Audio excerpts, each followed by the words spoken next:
एक अजीब सा कीड़ा जो कि मुझे मेरे घर के ऊपर मिला। इसकी असल लंबाई आपको मैं बता दूं, ज़्यादा से ज़्यादा 3 mm है। 3 mm।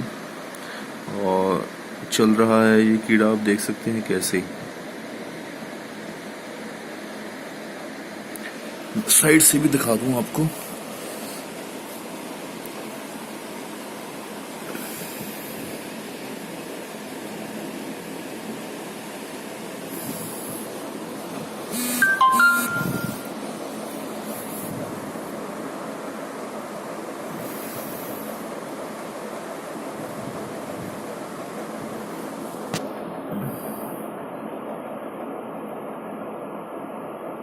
देख रहे हैं आप।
इसका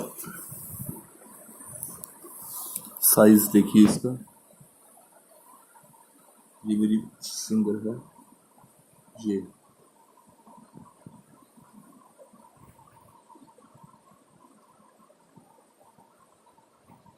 आप अंदाजा लगा सकते हैं कितना छोटा होगा ये।